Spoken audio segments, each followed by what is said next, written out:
This podcast is brought to you by the School of Advanced Study, University of London. All of our podcasts are available from our website, www.sas.ac.uk.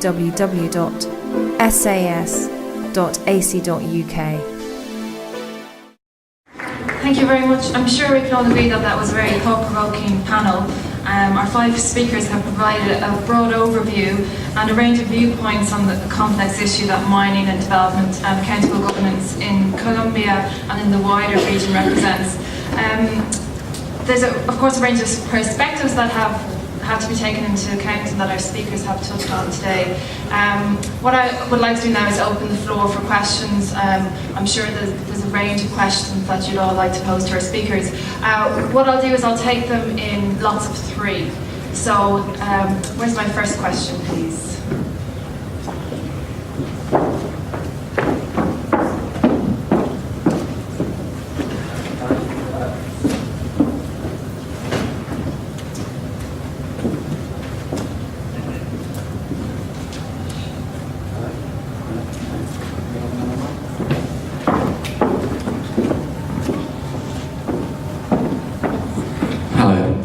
I'm Jacob.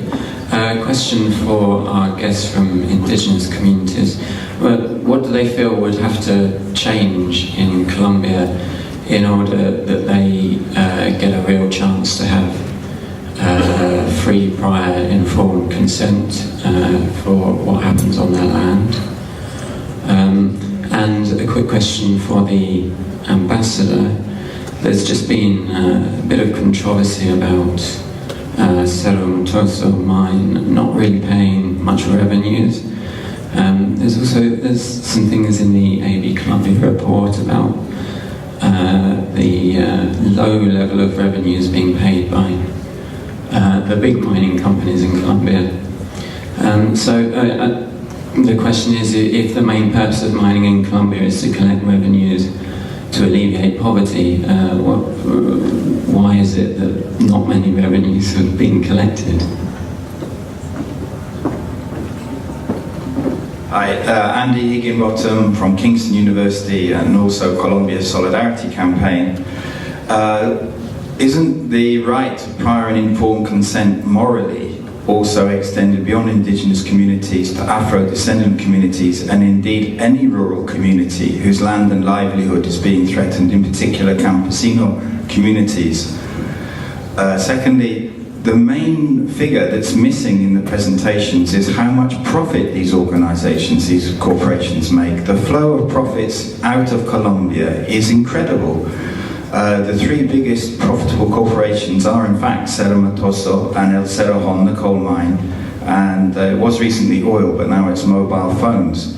And this is an incredible flow of profits, so we can't really see the picture in terms of the political economy unless we see, basically the government's policy is to sell the natural resources of the country to attract FDI, but the only reason the FDI comes in because of the massive profits that are being made. And in order to keep the profits up, a criminal campaign against communities is being conducted. What the organizations, the corporations do is present themselves as innocents in a situation of conflict, but them coming in generates conflict because they divide communities between those who are in favour and those who are against. And the responsibility of the state in this is that it doesn't protect citizens who are against the mining. So we come back again and again and again to the right of communities to say no without being treated as criminals, without being targeted by the paramilitaries, in other words, to enjoy their basic rights as citizens. And so all of the pressure against communities is not a mistake, it's actually an extension of government policy, because they are doing anything to attract foreign investment, including criminalising whole communities. Thank you. Andy, can I just confirm, are those questions directed at any particular panellists or open to anyone to respond on the panel? They're completely open for any of the panelists. Okay, thank you. We'll just take one more question.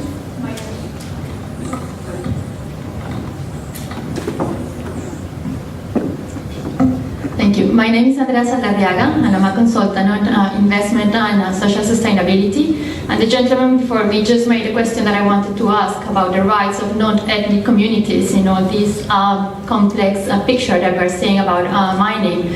But then I take the opportunity to make a very brief comment, and is that improper exploitation of natural resources, the lack of consultation and the lack of clarity in the legal framework about the responsibility of investors might not only harm the communities and the environment, but could also end up in very costly litigation for the state, and in particular investment arbitration. And these cases can even wipe out completely any economic benefit that the state might receive. And I give you a very clear example. The last award in an investment case against Ecuador, an award that was based on the U.S.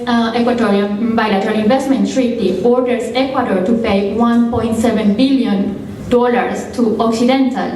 The ambassador just said recently in his presentation that royalties from oil, and I'm not sure if it was oil and mining, but at least oil, were 1.6 billion. So it wasn't even sufficient, for example, to pay an award like the one that Ecuador has to pay today.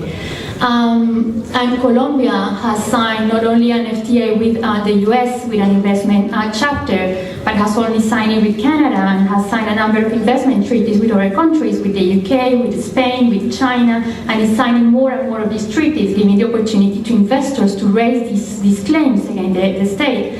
And we see a trend, in particular in Latin America, of cases in which the communities manifest against the project, the project cannot continue, and the investor then sues the government. We see that in Peru, in the case of Renco versus Peru. We see that also in El Salvador, in PACRIM versus El Salvador, and other cases in the continent. And this has prompted states to react to this system. And for example, in El Salvador, recently the Salvadorian government announced that the Congress would start discussing the moratoria on mining. And this is a little bit to ask ourselves, we've started on the premise that mining is beneficial, and probably what we might think at this point is that if there are other alternatives that could bring also development, but that could not put at stake so many interests, and in particular their interests to our country, like environments and communities. Thank you. Thank you. So the first question is directed to Alex and Embera. If you'd like to respond, please.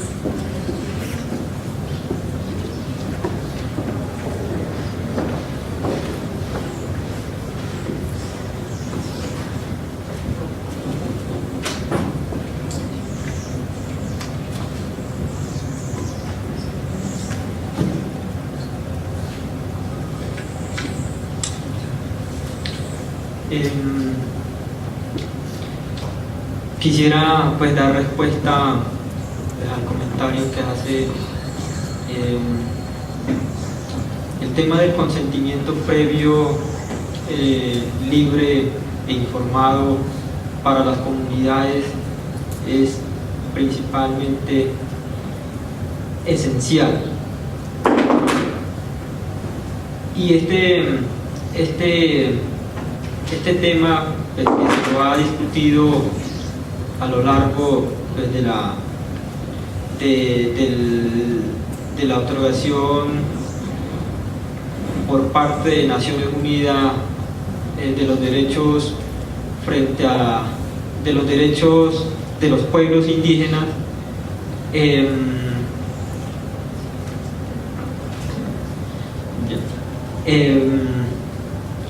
para los pueblos indígenas en Colombia, pues no se ha materializado, y es una cosa que nosotros hemos visto con gran preocupación, porque las políticas y las leyes que se construyen en Colombia pues son muy buenas, pero al momento de favorecer y proteger a las comunidades pues no son tan eficientes como a veces se los mira en el papel y favorecen a los intereses de los que tienen el interés de explotar o de implementar grandes proyectos, pero más no dentro de eso se tiene en cuenta las palabras y el pensamiento de los pueblos indígenas y la visión de la sociedad en Colombia. Well, I would like to give an answer to your question. Previous free and informed consent for the communities is absolutely paramount. And although this has been broadly discussed when the UN was granting rights to indigenous peoples in Colombia, this has not materialized. So although, and this is something that really worries us, because although we have policies and laws in Colombia that are drafted and that look very good, when it comes to the protection of the communities on the ground, these are not efficient and they are much less efficient than what they look in paper. So they often are in favor of those who want to exploit or implement this big project, but they don't take into account the words and the thoughts of the indigenous people and the vision of the society. Y finalmente quisiera decir que en este momento, pues, ante el Congreso cursa el proyecto de ley frente a la consulta previa y esa ley que pues, lo ha trabajado el gobierno no ha tenido la participación efectiva de las comunidades indígenas y no conocemos el contenido de ese proyecto de ley. And lastly, I would like to say that at the moment in Congress there is a draft law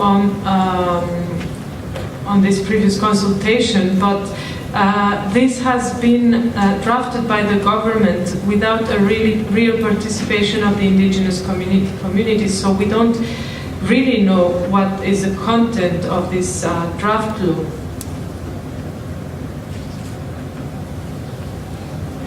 Bueno, también en este momento la empresa o el gobierno se otorga la licencia a la empresa o a las multinacionales, pero no tienen en cuenta estudios ambientales, sociales, culturales. Y una consulta donde habla de consentimiento previo e informado debe ser con todas las comunidades, no con un representante. Por ejemplo, yo no puedo decidir acá. Yo soy un representante de la comunidad, pero yo no tengo la facultad de decidir. Entonces, ¿qué queremos? Que esa consulta sea realizada con todas las comunidades, de acuerdo a sus usos y costumbres, que haya tradición en su lengua materna, por ejemplo.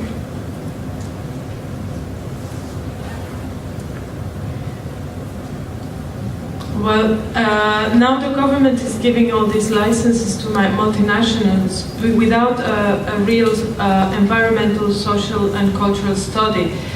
We're talking about the previous and informed consultation, but this has to be carried out not with one person but with all the communities.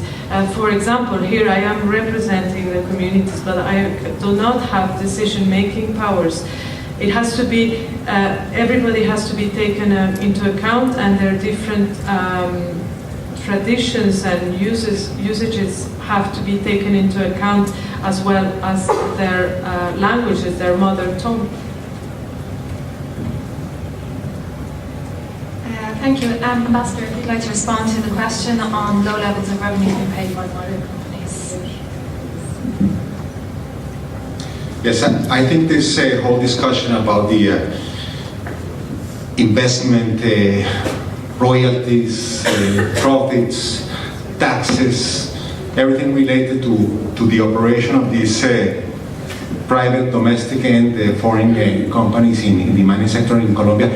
That debate is a legitimate debate. It's a valid debate. That's a debate that we have to face in a transparent way. I think that absolutely everybody should understand what is at stake.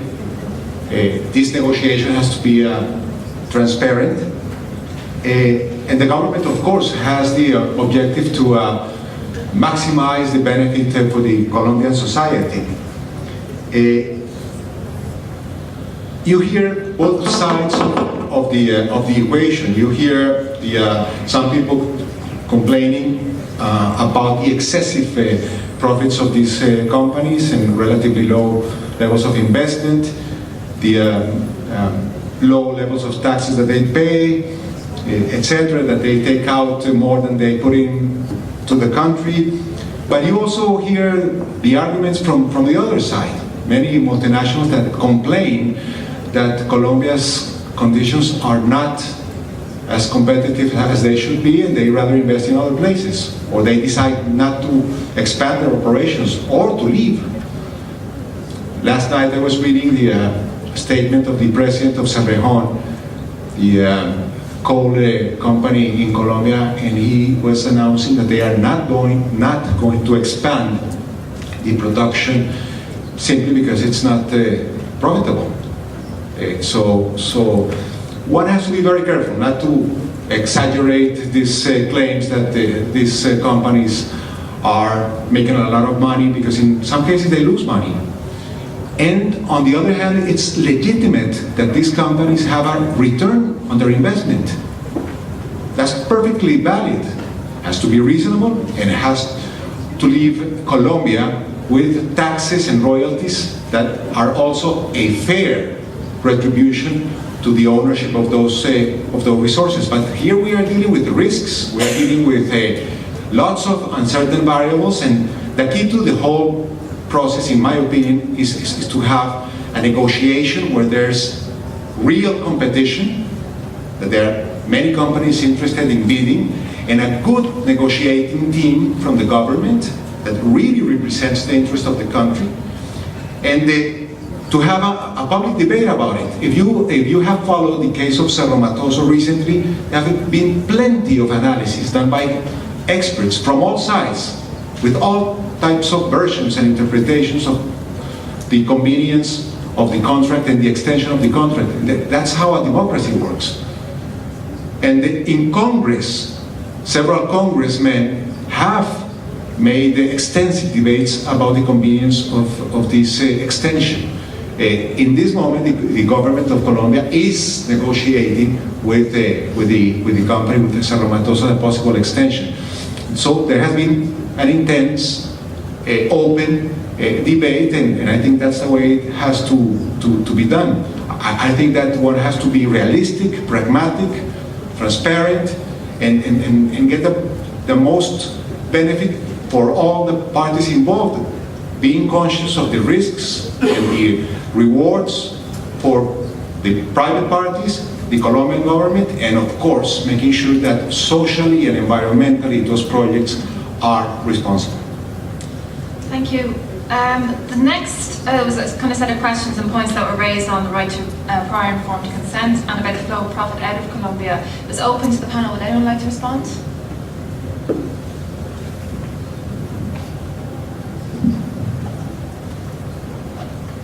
Well, before I address those questions, I would like to comment what the ambassador said right now, and I have to disagree with that, because it's about the profits that have been derived from the countries.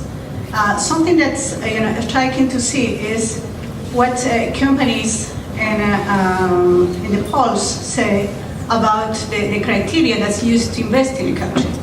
And clearly, profits are not on the top of it. What was in the top was mainly the stability, political and legal stability that they will find in the countries. And the examples in the last 10 years in Andean countries has been different process of renegotiation precisely because they were making enough profits, and they were renegotiated with the states to compensate a bit more to the state, and somehow via social corporate responsibilities to some communities.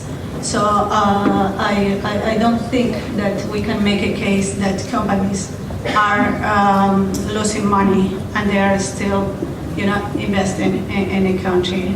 There will be, I think, another presentation from companies who can we can debate about this.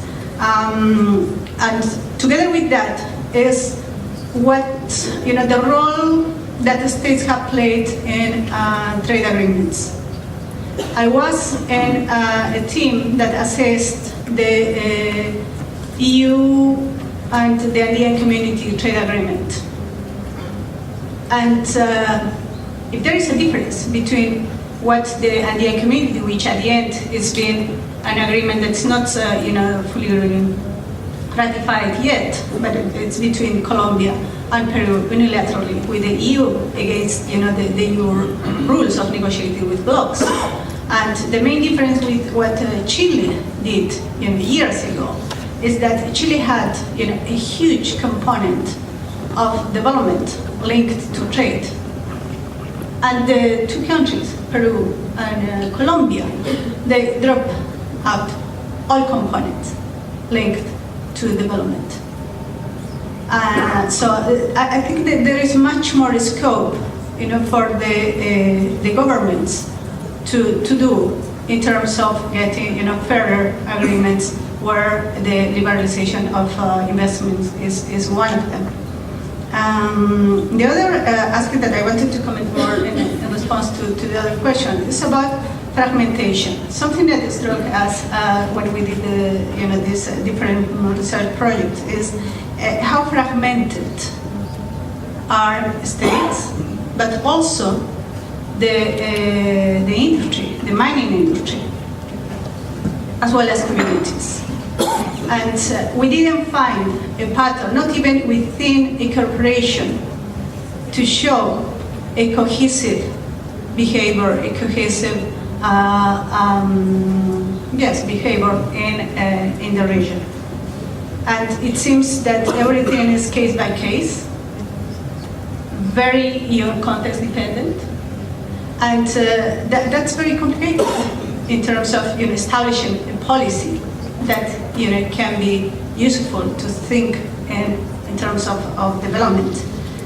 And the last comment that has to do with that fragmentation is in the way how companies and have acted in terms of social, corporate social responsibility. Because we used a framework of livelihoods to assess the impact of companies in communities. And what we found is that more than the impact on the environment, on the economy of the communities, the impact, the perverse impact, was in social capital, in the division of communities, which at the end was quite a bad business for companies themselves, because they couldn't rely anymore on sustainable agreements and a better relationship with the communities which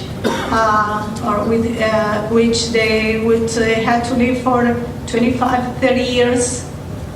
And so that impact on on communities has been the worst.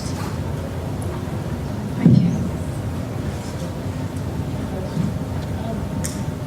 Just some general words. When I gave the presentation, I started out with this idea of the resources curse, and I think that the draining of resources out of the country through profit remittances was implicit in that. So, the foreign investor over the long term gains an awful lot. And it kind of comes back to this whole question that we're talking about. If you have an investment in a mine and you do a proper cost-benefit analysis in terms of developmental impact over the long term, the result will be very different from the result you get when you just add up how much revenue is coming in immediately and what benefits can be got from it. in deciding the price or who gets which benefit, that's a negotiating process. And economists know there's a whole science that this isn't a free, perfect market at all. This is negotiated between different sides. There are winners and there are losers, and there's compensation that has to be paid. And some of the negotiators are very powerful, and some of the negotiators aren't very powerful, and therefore it's absolutely necessary for the less powerful to be supported through the legal system.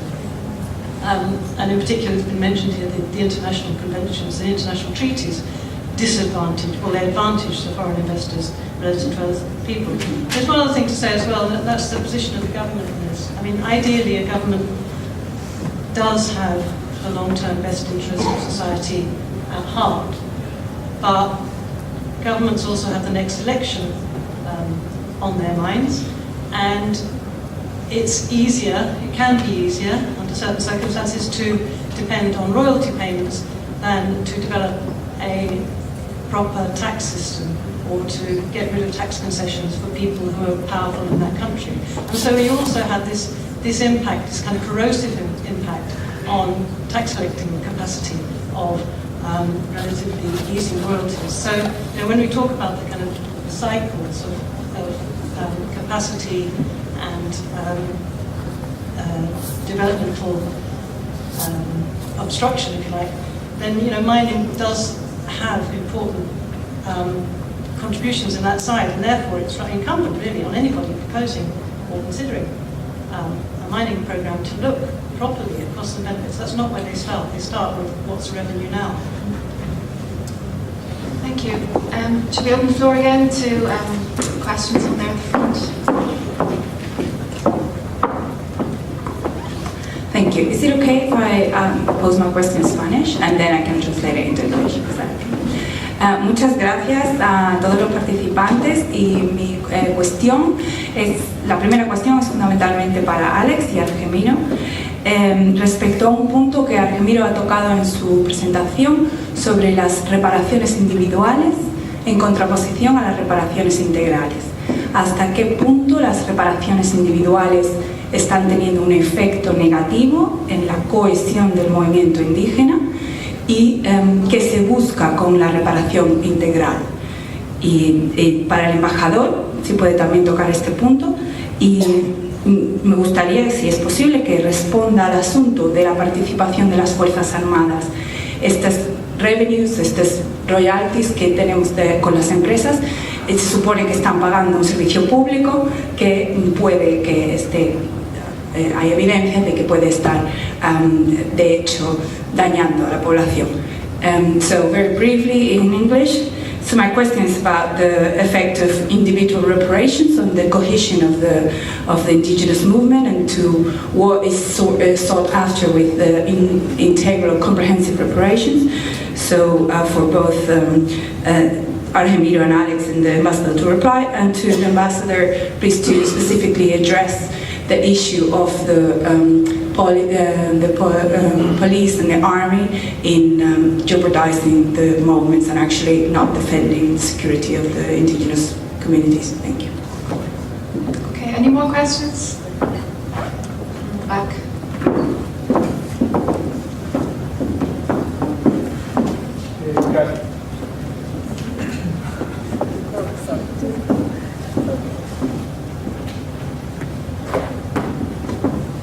Gracias.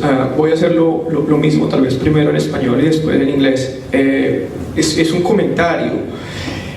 Yo creo que el problema grave aquí es que, en términos de gobernanza, el Estado colombiano tiene unas instituciones muy débiles a nivel local, y creo que eso hace que no se tenga unas reglas de juego claro, que después las élites políticas regionales aprovechan para enriquecerse, y entonces en ese contexto las compañías internacionales entran a jugar y aprovecharse de ese vacío de poder y a saltarse los derechos de las comunidades.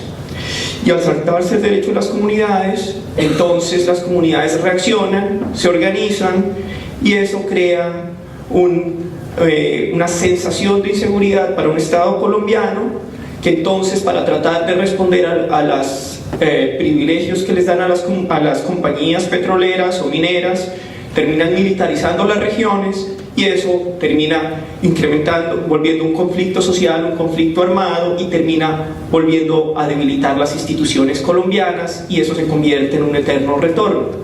Entonces creo que en ese sentido la administración de Santos ha empezado a hacer unas transformaciones interesantes que hay que reconocerle, pero creo que el camino es largo y creo que la apuesta está ahí. Afortunadamente no estamos como en el gobierno Uribe, donde había unas ferias de licencias ambientales y aparentemente eso se está empezando a organizar, pero entonces creo que ahí es donde realmente se puede tener un impacto futuro. I guess just simply what I was trying to say is that in Colombia there is a cycle that allows these transnational companies to get the revenues outside of Colombia, and that's because we have very weak institutions, and that those weak institutions allow corruption in the regions. So regional elites allow these companies to get into the regions, to take the natural resources without really trying to address the needs of the communities. And because of that, communities resist and organize themselves. And when that happens, the military is brought in to try to offer security to these communities, and that transforms that social conflict into armed conflict, and that further weakens the institutions in Colombia. I think that that's what needs to be changed, and I think that in some ways the Santos administration has started to do something about that, but still remains to be to be addressed further. Thank you. Thank you. And I think we have a question over here.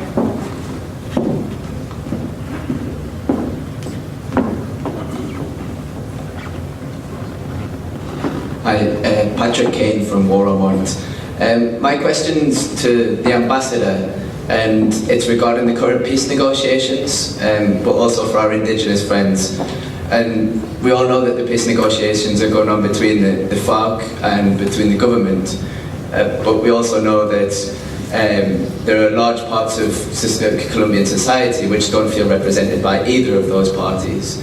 And how can any peace in Colombia be a sustainable peace without the broad participation of civil society? Thank you. Thank you. So we're rapidly running out of time in this panel, so I'll ask our speakers if they can respond as briefly as possible. And the first questions are directed at Alex and at Embera.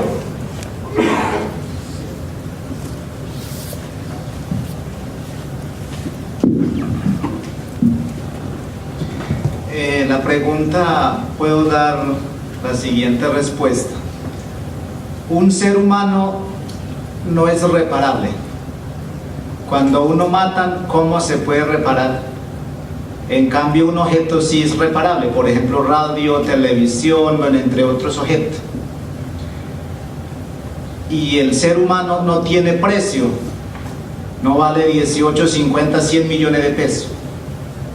Entonces, por eso, nosotros las comunidades Embera o indígena queremos o solicitamos que haya una reparación tanto en tema de salud, por ejemplo, construcción de puestos de salud, en educación puede ser escuela o ampliación de resguardo. En eso queremos que sea reparado el gobierno. E individualmente no, de pronto reconociendo económicamente, dando 100.000, 200.000, por ejemplo, ahora están hablando en Colombia prosperidad para todo, anteriormente era como red de solidaridad, bueno, van cambiando, o acción social, van cambiando nombre, entonces con eso pues no hay resultados, si no de pronto reciben 100.000 pesos, se puede invertir papá en bebidas o en entre otros, entonces no hay resultado para nosotros en la reparación individual. Well, I will try to reply to your question, and I want to say, in order to do that, a human being cannot be repaired. If a human being is killed, there is no way of repairing it. It's not like an object, a TV, a radio that you can repair. So, and there's also no, you cannot give a price to a human life. It doesn't cost 850 or 100,000 pesos. And us, the Embera and the indigenous communities, are asking for some reparations, maybe for some in health, for instance, health centers to be built or extended, or education, the building of schools, or the extension of the reserve. But we think that individual compensation does not help in any way, because one family can be granted maybe 100,000 or 200,000, and this is what they've been doing with what we now call prosperity. It's called Prosperity for All now, but before it was called Acción Social, or it had different names. And we think that these individual reparations or compensations do not give results, because maybe a family receives 100,000 and the father will spend it on drink or something, and it won't have a positive effect for the whole community.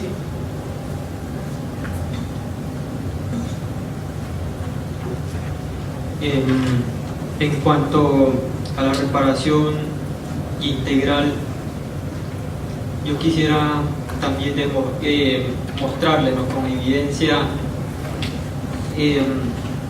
sobre los daños que les causa una empresa, digamos, en este caso particular, donde nosotros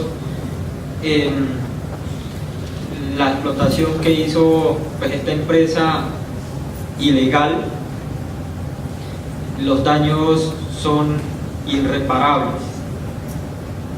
La destrucción de la tierra y la destrucción y la contaminación de los ríos es muchísimo.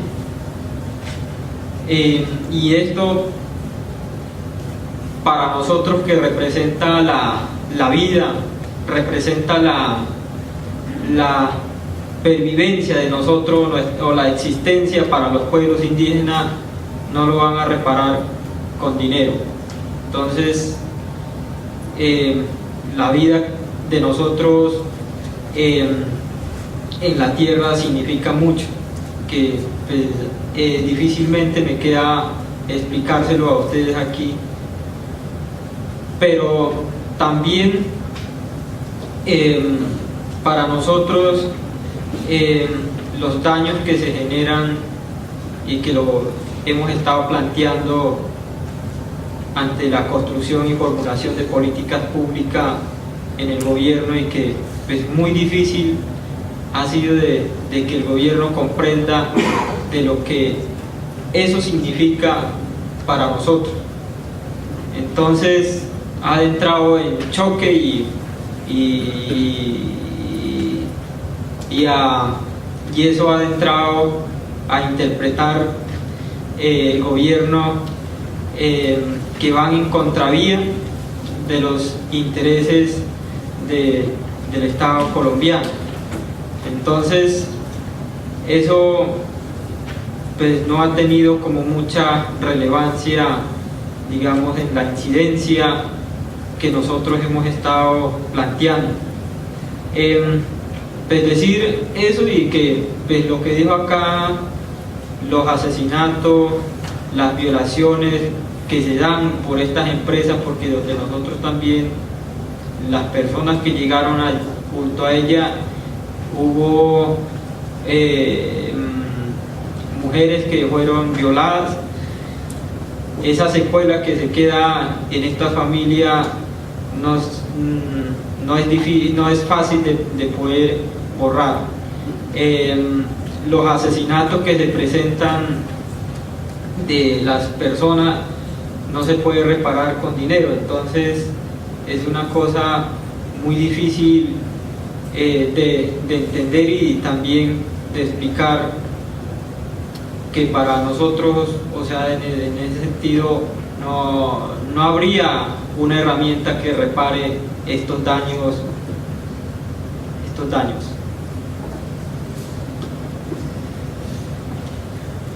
Yes, well, I would also like to touch on the issue of general reparations, and also the evidence of the damage that has been caused, that a company can cause. when we are talking about our particular case, the illegal exploitation from this company, the damages cannot be repaired. There's been the destruction of land, the huge pollution of our rivers, and for us this is our life, our existence, our survival, and this cannot be repaired or compensated. Our life is the land where we means so much to us. It's the land where we live, and it's quite hard to explain. And also the general dangers that we face. And we have asked, when public policy has been presented by the government, it's been very difficult to explain this to the government, and we've come to a certain clash. So the government has interpreted this as us being against the interest of the Colombian state. But this is very, very important also when we look at our advocacy. And going back to what was said just before, there is all the violations, the killings from the corporations. In our case as well, when the people arrived from the company, some women were raped, and the scars that are left in these families cannot be easily erased, and also the murders of members of the community that no money can pay for the loss of a life. And this is very difficult to understand, it's very difficult to explain, but there's no tool that can fix or repair these damages. Thank you. I'm very conscious that we've run over time and we have actually a very short lunch break, so if I could just ask the Ambassador to, I'm sorry to pressure you time-wise, but as brief a response as you can give, there's 2 questions you might like to respond to. 3. Okay, 3. 1 on reparations, 1 on peace negotiations, and a third one. Okay. First, Armed Forces of Colombia. They have made heroic efforts in defending Colombians. Thousands and thousands of soldiers and policemen have died in the past decades defending Colombians against guerrillas, paramilitaries, criminal bands, narco-traffickers, illegal miners, common delinquents, etc. And they are the real heroes of Colombia. But of course, unfortunately, we have to recognize that some have committed abuses and crimes, some, and they must pay the consequences of their wrongdoing. The Colombian territories 100% must be 100% under the control of the Colombian army. That is how our constitution clearly indicates and gives this mandate to the army. So the army has to be respectful, the army has to protect all Colombians, the army has to understand the difficult situations that are lived in some of these regions, but the army has the constitutional mandate to be present in 100% of the Colombian territory. Second, I want to comment on the remark made by the gentleman to my right at the end. I fully agree with you. The key to improve these situations, negative situations that still unfortunately affect and harm some communities in Colombia, is to strengthen local institutions. That's absolutely mandatory. We still have very weak and fragile and non-existing state institutions in remote locations in Colombia, and that, in my opinion, is the priority. And the last point, in relation to the participation of civil society in the peace process, absolutely essential, of course, very important. Very shortly, there will be an announcement on how this is going to happen, how civil society in its different manifestations, groups, organizations throughout Colombia and outside of Colombia will be able to give their inputs to the 2 parties that are negotiating the peace agreement. Of course, those inputs are very important and welcome. And we hope that once we reach an agreement, this agreement will be ratified by some kind of democratic mechanism. We don't know yet how, which one, but of course we must make sure that this is an agreement not just between a dozen of persons, but an agreement reached by all Colombians, or at least the largest majority possible of Colombians. Thank you. Thank you. So before I thank the speakers, just a quick bit of housekeeping. So lunch should have started 10 minutes ago, so we're running 10 minutes late. So we'll reconvene at 1:10 past.